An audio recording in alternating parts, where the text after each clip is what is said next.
কিছু কথা তোমাদের সঙ্গে আজ বলতে এলাম বন্ধুরা। আমি কলকাতা থেকে মনামি বলছি। আমাকে তো তোমরা অনেকেই চেনো, যারা চেনো না আজকে চিনে নাও। আর যদি তোমাদের এই আমার কথাগুলো ভালো লাগে তাহলে অবশ্যই শেয়ার করবে, আর যা মতামতটা অবশ্যই জানাবে যে ঠিক বললাম না ভুল বললাম। কথা হচ্ছে, আমরা অনেকেই বলে থাকি যে ঘড়ির কাঁটা ঘুরে চলেছে, কিন্তু দুঃসময় কিছুতেই যেন কাটতেই চাইছে না। খারাপ সময় থেকেও যেন বেরোনোই যাচ্ছে না। কিন্তু আমরা এটা বুঝি না বন্ধুরা যে খারাপ সময় থেকেও অনেক কিছু শেখার আছে। অনেক বড় বড় উন্নত মানুষ তারা পথ খুঁজে বের করার জন্য এই খারাপ সময়কেই বেছে নেয়।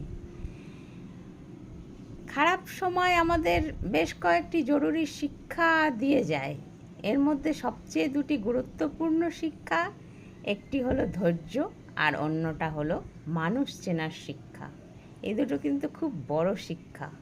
এই খারাপ সময়েই কিন্তু আমরা সেই শিক্ষা দুটো পাই। তোমাকে অপছন্দ করে এমন মানুষের কাছে তোমার ভালো হওয়া বা না হওয়া কিছু যায় আসে না। তার কাছে ভালো না হওয়ার অর্থ এই নয় যে তুমি খারাপ। তোমাকে কেউ ভালো বলল কি বলল না, তাতে তোমার কিচ্ছু যায় আসে না। এর অর্থ হলো তুমি তোমার আবেগকে নিয়ন্ত্রণ করতে শিখে গেছো।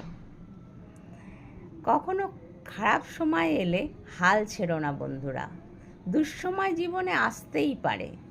তুমি যা করছো তাতে আরও আত্মবিশ্বাসী হও। তুমি যে সমস্যার সম্মুখীন হচ্ছ তা তোমাকে লক্ষ্য অর্জন করতে এবং সমস্ত প্রতিকূলতার বিরুদ্ধে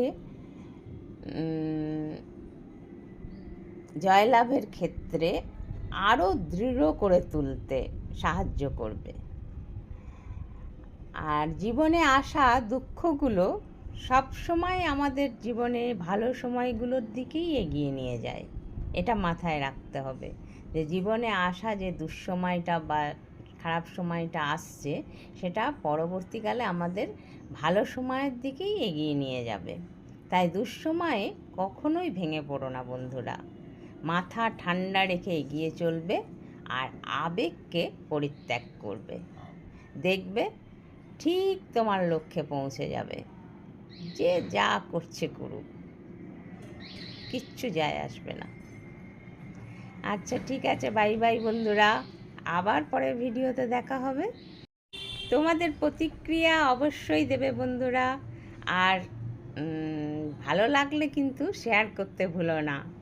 বাই বাই, আবার দেখা হবে।